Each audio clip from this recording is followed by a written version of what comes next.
Bitcoin looks very bullish. जब हम fundamentals और न्यूज़ की बात कर रहे हैं तो सिर्फ और सिर्फ गुड न्यूज़ बाहर निकल के आ रही हैं। End of course bitcoin versus M2 global liquidity, bitcoin बिल्कुल सेम ट्रेंड फॉलो कर रहा है M2 ग्लोबल लिक्विडिटी की तरह, बस थोड़ा सा पीछे लैग कर रहा है, जो आप इस चार्ट पे देख सकते हो। और रिगार्डिंग न्यूज़ तो बहुत ज़्यादा बुलिश न्यूज़ बाहर निकल के आ रही हैं, जैसे the SEC has accepted Trump linked bitcoin and ETF filings, और इलोन मस्क अपनी पॉलिटिकल पार्टी लॉन्च कर रहा है जो पोटेंशियली बिटकॉइन को सपोर्ट करेगी, और चाइना बिटकॉइन से अपना बैन हटा सकता है। और जब हम चार्ट्स की बात कर रहे हैं तो ये तो और भी ज़्यादा बुलिश है, और मुझे पता है कि बेयर्स बोलेंगे कि 2021 की तरह मार्केट दोबारा वही सेम पैटर्न फॉर्म कर रहा है और फिर से ये डबल टॉप बना के यहाँ से दोबारा बेयर मार्केट में जाएंगे हम। और इस वीडियो में मैं यही एक्सप्लेन करूंगा कि कैसे ये प्राइस एक्शन बिल्कुल भी बेयरिश नहीं है और बहुत ज़्यादा करेक्टिव है, और कोई भी इंडिकेशन नहीं है कि प्राइस यहाँ से ब्रेक डाउन कर सकता है और हम बेयर मार्केट में जा सकते हैं।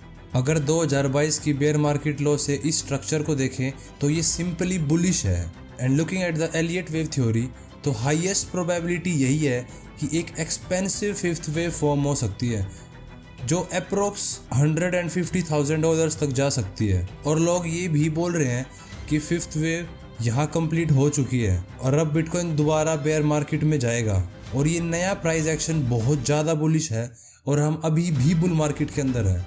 और एक बियरिश एलियट वेव काउंट भी है जिसके लिए हम लोअर टाइम फ्रेम पे जाएंगे। इसकी अब बहुत कम प्रोबेबिलिटी है कि ये प्ले आउट करेगा, क्योंकि बी वेव काफ़ी इम्पल्सिव लग रही है और काफ़ी एक्सटेंडेड भी।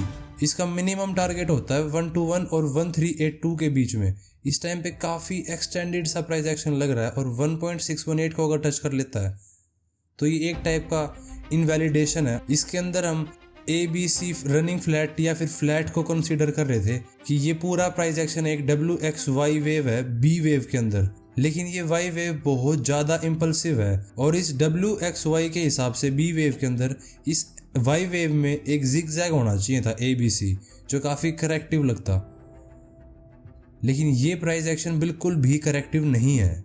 तो ये सिनेरियो मोस्ट प्रोबेबली इनवैलिड हो चुका है इस टाइम पे, लेकिन फिर भी मैंने इसको रखा हुआ कि क्या पता प्ले आउट कर जाए। और ये एक सिनेरियो है जिसके बारे में हमने पिछली वीडियो में बात करी थी, जो काफ़ी हद तक सेम प्ले आउट कर रहा है। 121 बिटकॉइन ने फॉर्म किया और अब इस लोअर डिग्री की थर्ड वेव यहाँ फॉर्म हो चुकी है, और शायद ये फोर्थ वेव थी लोअर टाइम फ्रेम पे, और अब बिटकॉइन फिफ्थ वेव फॉर्म कर सकता है इस लोअर डिग्री थर्ड वेव के अंदर। उसके बाद बिटकॉइन की ये higher degree third wave complete हो जाएगी, फिर एक फोर्थ वेव और फिर एक फिफ्थ वेव। इस लोअर डिग्री सेकंड वेव के अंदर बिटकॉइन ने यहाँ पे एक वाई वेव के अंदर ट्रायंगल फॉर्म किया। यहाँ पे सेकंड वेव थी WXABCDE वाई वेव के अंदर, और इसको अगर फर्स्ट वेव से कंपेयर करें तो इसने काफ़ी ज़्यादा टाइम लिया फॉर्म होने के लिए, लेकिन टाइम कोई इनवैलिडेशन नहीं है। अगर अब लेवल्स चेक करें, अगर आप अपने चार्ट्स में इन लेवल्स को लगाना चाहते हो तो यहाँ पे एक नेकेड पॉइंट ऑफ कंट्रोल और डेली लेवल है।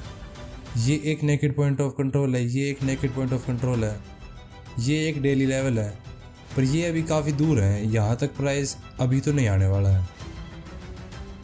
मे बी फ्यूचर में ये लेवल्स काम आ जाएं।